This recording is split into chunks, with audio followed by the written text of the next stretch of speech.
অফিসের ছুটিতে কি করবি মীরা? কিছুই জানি না, কিন্তু এই শহর থেকে বের হয়ে কোথাও যেতে মন চাইছে যে। হ্যাঁ, শহরে কিছুই মজা নেই, গ্রামে গেলে কত মজা হতো বলতো। ঠিক বলেছিস রাজু, আমার দাদু ভাইয়ের কাছে চিঠি লিখে দেই, উনি তো গ্রামেই থাকে। তাহলে এবারের ছুটিতে আমরা সবাই মিলে যাচ্ছি তোর দাদু ভাইয়ের বাড়ি গ্রামে। হ্যাঁ রে, দারুণ মজা হবে। তাহলে কাল ভোর ভোর বেরিয়ে পড়বো।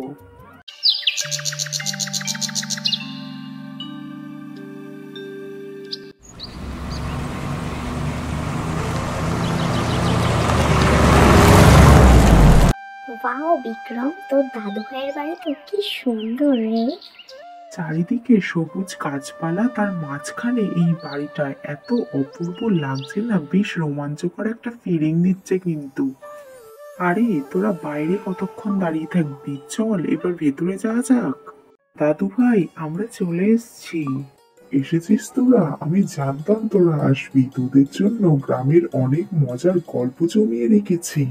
দাদু ভাই, আমি মীরা। বিক্রমের মুখে এই গ্রামের গল্প অনেক শুনেছি। কখন নিয়ে যাবে আমাদের গ্রামের রাস্তা ঘোরাতে? আরে আরে, সব দেখাবো সব দেখাবো। আগে তোমরা একটু বিশ্রাম নাও, এত দূর থেকে এলে যে, তারপরে কাল সমস্ত কিছু ঘুরিয়ে তোমাদেরকে দেখাবো। এই ঘরে বিক্রম আর রাজু তোমরা দুইজনে থাকো, আর মীরার জন্য আলাদা একটা ঘর আছে, চলো সেই ঘরে যাওয়া যাক। মীরা, তুমি এই ঘরে থাকবে। যদি তোমাদের তিনজনের কারো কোনো অসুবিধা হয় তাহলে অবশ্যই আমাকে একবার ডেকো। বিক্রমের দাদু ভাইও নিজের ঘরে চলে এলো বিশ্রাম নেওয়ার জন্য। পরের দিন সকালবেলা রে, কাল রাতে কেমন ঘুম হলো তোদের? আর কেমন লাগছে আমার দাদু ভাইয়ের বাড়ি তোদের? খুব ভালো লাগছে রে বিক্রম। তুই না নিয়ে আসলে এখানে আসাও হতো না, আর এত সুন্দর পরিবেশ আর প্রকৃতির দৃশ্য দেখাও হতো না রে। সকাল সকাল দেখ কি সুন্দর, চারিদিকটা সবুজে সবুজ হয়ে গেছে সূর্যের আলো করে। হ্যাঁ রে ভাই বিক্রম, দারুণ সুন্দর প্রকৃতি দেখালি তুই। তোর দাদু ভাইয়ের বাড়ি যে এত সুন্দর একটা জায়গায়, আগে জানলে যে কতবার আসা হতো তার কোনো ঠিক ঠিকানা নেই। চল, আজ তো আমরা পুরো গ্রামটাই ঘুরে দেখবো, আর বেশি দেরি করব না, সকাল সকাল বেরিয়ে পড়ি, তাহলে পুরো গ্রামটাই ঘুরে দেখা হয়ে যাবে আমাদের। তো ভাই, তুমি বলেছিলে না আজ আমাদের পুরো গ্রামটা ঘুরিয়ে দেখাবে, তাহলে চলো।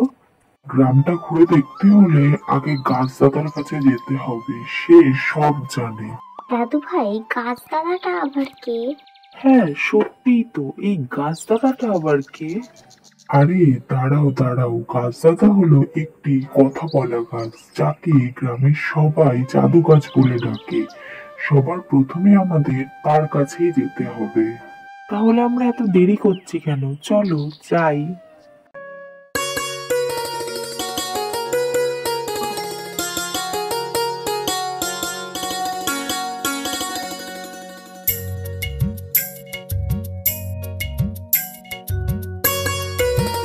এই হলো সেই জাদু গাছ। তোমরা যদি এই জাদু গাছের কাছে কিছু জিজ্ঞেস করতে চাও, জিজ্ঞেস করতে পারো। তোমরা শহর থেকে এসছো না?